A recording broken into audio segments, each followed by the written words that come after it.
BJP के पूर्व मंत्री नए उपाध्यक्ष नारायण जी हमारे साथ में हैं। जिस तरीके से नई जिम्मेदारी आपको मिली है, प्रदेश को मजबूत करेंगे चुनाव में, लेकिन सियासत तो पहले ही तेज होगी। राम मंदिर को लेकर तमाम विषयों पर क्या कहेंगे?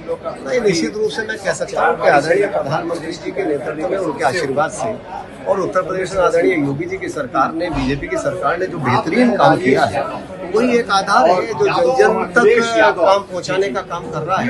और निश्चित रूप से मैं कह सकता हूं कि आज जन जन का भाव भारतीय जनता पार्टी के साथ जुड़ा हुआ है, और उसका सबसे बड़ा आधार है कि अंतिम छोर तक खड़े व्यक्ति की चिंता करना भारतीय जनता पार्टी ने एक अभियान चलाया है। और उस अभियान को चाहे वो उज्ज्वला के माध्यम से, चाहे वो शौचालय के माध्यम से, चाहे वो घर बनाने के माध्यम से, हर आम जन के साथ जुड़ने का काम भारतीय जनता पार्टी ने किया है। और निश्चित रूप से वही एक अभियान है। और आदरणीय प्रधानमंत्री जी का जो मिशन है, भारतीय जनता पार्टी के डोमिनेशन की जितनी भी सरकारें आप किसी भी राज्य में देखेंगे तो पूरी जनता ने भारी समर्थन भारतीय जनता पार्टी के साथ दिया है। अभी बंगाल का उदाहरण भी लेटेस्ट है कि किस तरह से पूरे लोगों ने एक मत होकर के विकास को देखते हुए देश के और डबल इंजन की सरकार को उसमें विकास के साथ को जोड़ने का काम। एक महत्वपूर्ण बात हो रहा है, आस्था के साथ खिलवाड़ नहीं होगा, ये बात मुख्यमंत्री भी कह रहे हैं। लेकिन राम मंदिर के प्रकरण में आज 2 बड़े इस्तीफे हो गए। आपको लगता है जिम्मेदारी ली है या देरी कर दी है?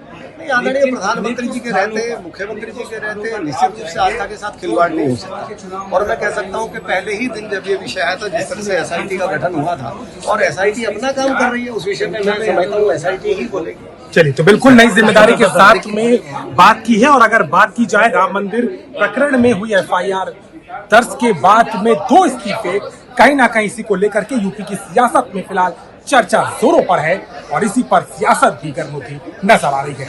लखनऊ से अभिषेक मिश्रा, IBC 24।